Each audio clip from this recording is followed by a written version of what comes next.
Hello friends, कैसे हैं आप लोग। उम्मीद करता हूँ ज़बरदस्त होंगे, बढ़िया से तैयारी चल रही होगी। तो दोस्तों आज हम EPSSSC पेट हिस्ट्री का प्रिपरेशन करेंगे, जिसमें हम वैदिक सभ्यता की सबसे पहले थ्योरी देखेंगे। उसके बाद उसके द्वारा ऑब्जेक्टिव टाइप के प्रश्न को देखेंगे, जो आपके UPSSC पेट के लिए बहुत इम्पोर्टेंट होने वाला है। तो दोस्तों आप UPSSC पेट 2022 की तैयारी कर रहे हैं तो हिस्ट्री जो आपका टॉपिक है उसका हम लोग ज़बरदस्त ये वीडियो लेके आए हैं इसके माध्यम से। तो दोस्तों ध्यान से देखिएगा, चैनल को सब्सक्राइब करिएगा और वीडियो लाइक कमेंट शेयर जरूर करिएगा। तो चलिए देखते हैं वीडियो आप हमारा आज का टॉपिक क्या है। तो सबसे पहले हम लोग पढ़ेंगे दोस्तों वैदिक सभ्यता के बारे में। वैदिक सभ्यता के बारे में देखेंगे दोस्त, इसके अंतर्गत जितने भी क्वेश्चन आने वाले हैं और इससे रिलेटेड जो भी थ्योरी है उसको बहुत ही ध्यानपूर्वक देखेंगे, समझेंगे, पढ़ेंगे। तो चलिए एकाग्रता बनाए रखिए और ध्यान से प्रश्नों को देखिएगा। इसी के माध्यम से आपके ऑब्जेक्टिव टाइप के जो प्रश्न हैं बनाए गए हैं, तो ध्यान से देखिएगा क्योंकि हल भी करना है। तो चलिए देखते हैं। देखिए दिया है कि वैदिक काल का विभाजन दो भागों में किया गया है। एक है आपका ऋग्वैदिक काल और एक है आपका उत्तर वैदिक काल। तो ऋग्वैदिक काल जो है वो 1500 से 1000 ईसा पूर्व है और 1000 से 600 ईसा पूर्व आपका उत्तर वैदिक काल है। ध्यान देखिए दोस्तों कि ऋग्वैदिक काल जो है वो 1500 से 1000 ईसा पूर्व के बीच इसको विभाजित किया गया है और 1000 से 600 ईसा पूर्व के अंतर्गत उत्तर वैदिक काल है आपका। तो ये आपको ध्यान देना है यहाँ पे। इसके बाद आगे चलेंगे तो आगे देखेंगे कि आर्य सर्वप्रथम, देखिए ऋग्वैदिक काल में देखेंगे हम लोग, ये ऋग्वैदिक काल है कि आर्य सर्वप्रथम पंजाब एवं अफगानिस्तान में बसे। मैक्स मुलर ने आर्यों का मूल निवास स्थान मध्य एशिया को माना है और आर्यों द्वारा निर्मित सभ्यता वैदिक सभ्यता कहलाई है। देखिए बहुत इम्पोर्टेंट और ज़बरदस्त क्वेश्चन यहाँ से उठने वाले हैं कि आर्य सर्वप्रथम कहाँ आकर बसे भारत में। तो सबसे पहले पंजाब, ठीक है, एवं अफगानिस्तान में बसे, ठीक है। और मैक्स मुलर ने आर्यों का मूल स्थान बताया है मध्य एशिया को, यानी एशिया माइनर को। और आर्यों द्वारा निर्मित जो सभ्यता थी दोस्तों वो वैदिक सभ्यता कहलाई। वैदिक सभ्यता किसे कहेंगे, तो कहेंगे कि भाई आर्यों द्वारा निर्मित एक सभ्यता है वैदिक सभ्यता। इसके द्वारा आगे क्या है कि आर्यों द्वारा विकसित सभ्यता ग्रामीण सभ्यता थी।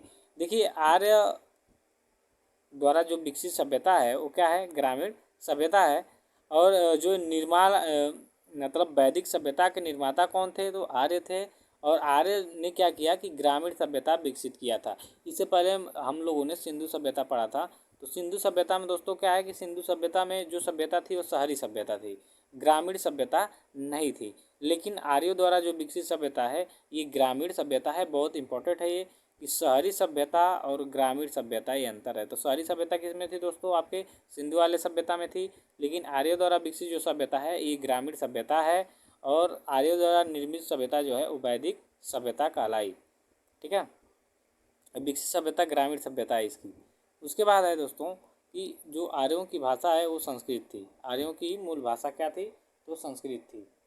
आर्यों की मूल भाषा आपकी संस्कृत है। उसके बाद अगला है कि प्रशासनिक इकाई आरोही क्रम में इन 5 भागों में बटा था। पहला था कुल, सबसे छोटा कुल होता है। उसके बाद ग्राम होता था, उसके बाद विष होता था, उसके बाद जन होता था, उसके बाद एक राष्ट्र होता था। तो सबसे छोटा क्रम इनका कुल होता था, उससे बड़ा ग्राम होता था। कुल मत के जो प्रमुख होते थे उनको कुलव बोला जाता था। अभी आगे देखेंगे हम लोग। चलिए, ग्राम के मुखिया को ग्रामीण कहा जाता था, विष के मुखिया को विषपति कहा जाता था एवं जन के शासक राजन कहलाते थे। देखिए ये आपके कुल के जो प्रमुख हैं वो कुलव कहलाएंगे और ग्राम के जो मुखिया हैं वो ग्रामीण कहलाएंगे, विष के जो मुखिया हैं वो विषपति कहलाएंगे और जन के जो शासक हैं वो राजन कहलाते थे।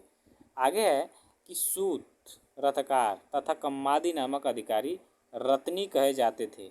इनकी संख्या राजा सहित 12 हुआ करती थी। यहाँ देखिए लिखा है कि सूत, रथकार तथा कम्मादी नामक जो अधिकारी है उसको रत्नी कहते थे, ठीक है। और इन रत्नियों की संख्या राजा सहित कितनी होती थी, तो 12 हुआ करती थी। उसके बाद कुछ अधिकारी और हैं जिनको देखेंगे हम लोग। देखिए जो पूरब होता है वो दुर्गपति होता था। पूरब अर्थात दुर्गपति।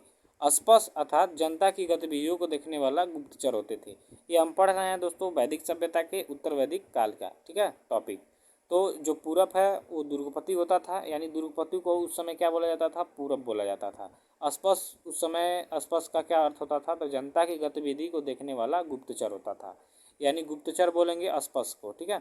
वाजपति क्या होता था, तो ये गोचर भूमि का अधिकारी होता था। उग्र क्या होता था दोस्तों, तो अपराधियों को पकड़ने का कार्य करता था। अपराधियों को पकड़ने का कार्य कौन सा अधिकारी करता था, तो उग्र करता था, ठीक है। अब गोचर भूमि का अधिकारी कौन होता था, वाजपति होता था। ये आप इम्पॉर्टेंट है, याद रखेंगे। उसके बाद है कि सभा एवं समिति राजा को सलाह देने वाली संस्था थी। ये क्वेश्चन बहुत ज़्यादा बार पूछा गया, तो ये वेरी इंपॉर्टेंट है, आप याद रखेंगे कि सभा एवं समिति राजा को सलाह देने वाली संस्था थी। अब देखिए, सभा श्रेष्ठ एवं संभ्रांत लोगों की संस्था थी। देखिए, सभा जो था उसमें श्रेष्ठ लोग बैठते थे, जो कि एक समाज में उच्च वर्ग वाला जो लोग थे वो सभा में बैठते थे, जबकि समिति सामान्य जनता का प्रतिनिधित्व करती थी। इसके अध्यक्ष को ईशान कहा जाता था। स्त्रियां सभा में समिति में भाग ले सकती थीं। देखिए, जो ये यहाँ आप ध्यान देंगे कि जो समिति सभा के अध्यक्ष होते थे उनको ईशान कहा जाता था, और इस समय स्त्रियां जो थीं वो सभा और समिति दोनों में भाग ले सकती थीं। युद्ध में कबीले का नेतृत्व तो राजा करता था, और युद्ध के लिए गविष्टि शब्द का प्रयोग किया गया है, जिसका अर्थ है गायों की खोज। देखिए, युद्ध में जो कबीले थे उनका नेतृत्व तो राजा ही करता था, और युद्ध में जो गविष्टि का शब्द है ये गायों की खोज के लिए, उस समय युद्ध में गविष्टि का प्रयोग किया जाता था। जो गायों की खोज के लिए उस समय क्या होता था, युद्ध होता था, तो गायों की खोज के लिए गविष्टि शब्द का प्रयोग किया जाता था। चलिए दोस्तों, आगे देखेंगे। देखिए, दशराग के युद्ध का उल्लेख ऋग्वेद के 7वें मंडल में है। यह युद्ध परुसड़ी नदी के तट पर सुदास एवं 10 जनों के बीच लड़ा गया, जिसमें सुदास विजयी हुआ। ये वेरी इंपॉर्टेंट है, इसको याद रखेंगे। दशराग के युद्ध का उल्लेख ऋग्वेद के 7वें मंडल में है। यह जो युद्ध था दशराग का, ये परुसड़ी नदी पे हुआ था। ये जो किसके किसके बीच हुआ था, राजा सुदास और 10 जनों के बीच हुआ था, जिसमें क्या हुआ था कि सुदास विजयी हुआ। और ऋग्वैदिक समाज 4 वर्गों में विभक्त था। यह वर्ण थे ब्राह्मण, क्षत्रिय, वैश्य और शूद्र। यानी ऋग्वैदिक समाज कितने भागों में विभक्त था दोस्तों, तो हम बताएंगे सीधे कि 4 भागों में। कौन कौन, तो ब्राह्मण, क्षत्रिय, वैश्य और शूद्र। ये आप ध्यान देंगे। और इनका जो विभाजन था यह व्यवसाय पे आधारित था। ऋग्वेद के 10वें मंडल के पुरुष सूक्त में चतुर्वर्णों का उल्लेख मिलता है।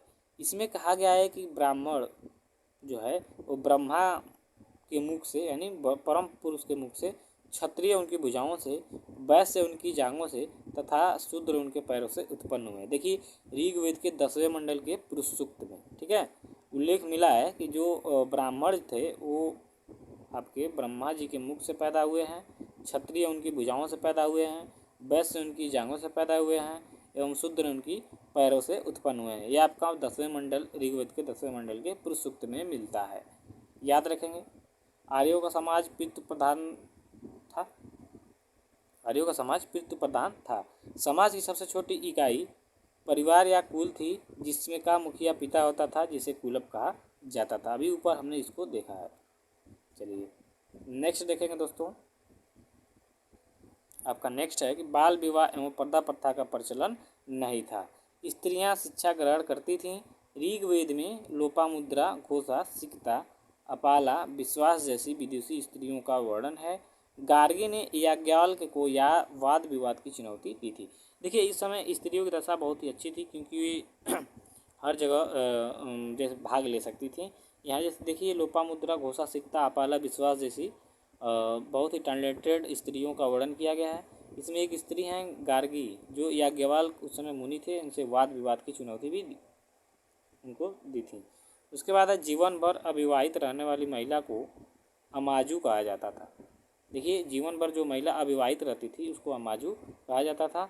और आर्यों का मुख्य पेय पदार्थ सोमरस था। आर्य मुख्यतः 3 प्रकार के वस्त्रों का प्रयोग करते थे, वास, अधिवास, उस्सीड़। याद रखिए, भी इम्पोर्टेंट है, ये भी इम्पोर्टेंट है, ठीक है। आर्यों का जो पेय पदार्थ था सोमरस था, जो सोम नामक पत्ती से बनाया जाता था, पौधे से।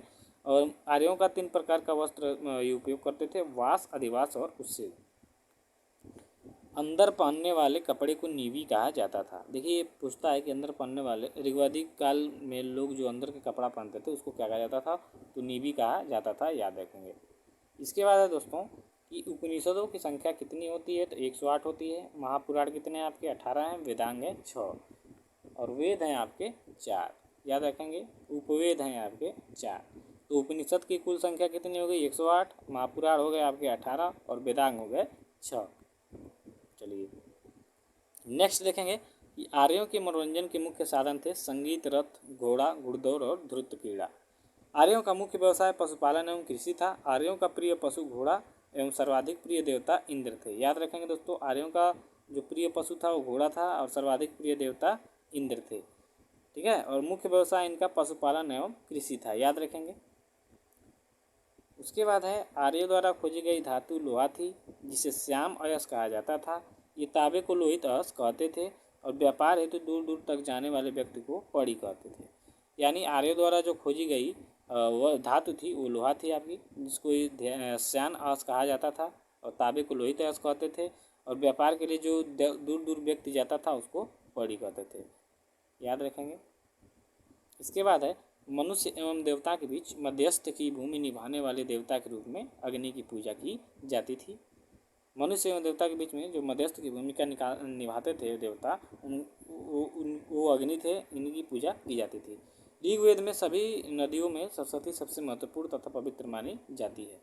ऋग्वेद में गंगा का 1 बार और यमुना का उल्लेख 3 बार हुआ है दोस्तों। इसमें सिंधु नदी का उल्लेख सर्वाधिक बार हुआ है। यहाँ देखिए बहुत इंपॉर्टेंट है कि ऋग्वैदिक काल में सरस्वती सबसे महत्वपूर्ण नदी है। ऋग्वेद में गंगा का बस 1 बार उल्लेख किया गया है, यमुना का 3 बार और सिंधु नदी का ज़्यादा उल्लेख हुआ है। चलिए ऑब्जेक्टिव टाइप के क्वेश्चन देखेंगे दोस्तों, फटाफट हल करेंगे। चलिए, आर्यों का मूल निवास स्थान कहाँ था दोस्तों, तो आपके सामने 4 ऑप्शन है, मध्य एशिया, अफगानिस्तान, सिंधु, हिमालय। तो आर्यों का मूल स्थान आपका मध्य एशिया था। ठीक है। चलिए प्रश्न 2 देखेंगे दोस्तों। तो प्रश्न 2 है आपका, आर्यों द्वारा निर्मित सभ्यता क्या कहलाई। तो आपके सामने ऑप्शन है सिंधु सभ्यता, वैदिक सभ्यता, ऋग्वैदिक काल या उत्तर वैदिक काल। तो वैदिक सभ्यता, सिंधु द्वारा निर्मित सभ्यता वैदिक सभ्यता थी। चलिए नेक्स्ट देखेंगे दोस्तों। प्रश्न संख्या 3 है, आर्यों की भाषा कौन सी थी। तो आपके सामने ऑप्शन है हिंदी, प्राकृत, संस्कृत और पाली। तो आर्यों की जो भाषा थी वो संस्कृत थी। नेक्स्ट देखेंगे। प्रश्न 4 है, आर्यों की सबसे छोटी प्रशासनिक इकाई क्या थी, ग्राम, 20 जन या कुल। तो अभी हमने देखा था कि आर्यों का जो सबसे छोटी इकाई था वो कुल आपका था। तो ऑप्शन डी आपका सही हो जाएगा। प्रश्न 5 है दोस्तों कि आर्यों द्वारा विकसित सभ्यता कौन सी थी, ग्रामीण सभ्यता, शहरी सभ्यता, वैदिक सभ्यता या अल्प विकसित। तो आपका आर्यों द्वारा निर्मित सभ्यता थी ग्रामीण सभ्यता। उसके बाद है पूर्व का क्या कार्य था। तो आपके सामने ऑप्शन है गुप्तचर, दुर्गपति, गोचर भूमि का अधिकारी या ईशान। तो पूर्व हम लोग दुर्गपति को कहते थे उस समय। तो ऋग्वैदिक काल में पूर्व दुर्गपति को कहा जाता था। आपका भी सही हो जाएगा। उसके बाद है प्रश्न 7 आपका, वाजपति का कार्य क्या था। तो वाजपति गोचर भूमि का अधिकारी होता था। ठीक है। उसके बाद है सभा एवं समिति का कार्य क्या था। तो राजा को सलाह देने वाली एक संस्था थी सभा और समिति। ऑप्शन डी आपका सही हो जाएगा। इसके बाद है प्रश्न 9 कि दशराग युद्ध का उल्लेख मिलता है। तो ऋग्वेद के 7वें मंडल में मिलता है। ठीक है, आपका ए ऑप्शन सही हो जाएगा। प्रश्न संख्या 10 है आपका, ऋग्वैदिक समाज कितने वर्गों में विभक्त था। तो ऋग्वैदिक समाज दोस्तों 4 वर्गों में विभक्त था। ऑप्शन बी आपका सही हो जाएगा। चलिए प्रश्न 11 है, प्रश्न 11 है दोस्तों कि आर्यों का समाज कैसा था। तो आर्यों का समाज पितृ प्रधान था। ठीक है, आपका सी ऑप्शन सही हो जाएगा। प्रश्न 12 का है कि ऋग्वैदिक काल में स्त्रियों की दशा कैसी थी। तो ऋग्वैदिक काल में स्त्रियों की दशा सबसे उत्तम थी। आपका ऑप्शन डी सही हो जाएगा।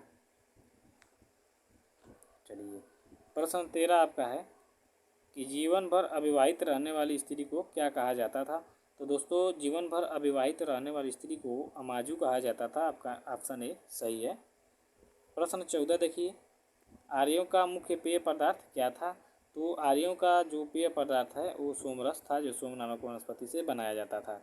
ऑप्शन बी आपका सही हो जाएगा। चलिए प्रश्न 15 देखेंगे कि आर्यों का प्रिय पशु क्या था।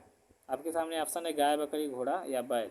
तो आर्यों का प्रिय पशु उस समय क्या था, घोड़ा था। ऑप्शन सी आपका सही हो जाएगा। प्रश्न 16 है कि आर्यों के प्रिय देवता कौन थे, अग्नि, ब्रह्मा, विष्णु या इंद्र। तो आर्यों के प्रिय देवता इंद्र थे। उसके बाद आपका क्वेश्चन है 17 कि आर्यों द्वारा खोजी गई धातु क्या थी। तो आर्यों द्वारा खोजी गई धातु लोहा थी। उसके बाद प्रश्न संख्या 18, लेन देन के लिए कौन सी प्रणाली प्रचलित थी? तो वस्तु विनिमय प्रणाली प्रचलित थी। आपका ऑप्शन बी सही हो जाएगा। तो दोस्तों मिलते हैं नेक्स्ट वीडियो में, और उम्मीद करता हूँ वीडियो आपको पसंद आई होगी। ऐसा ही वीडियो देखने के लिए चैनल को सब्सक्राइब करें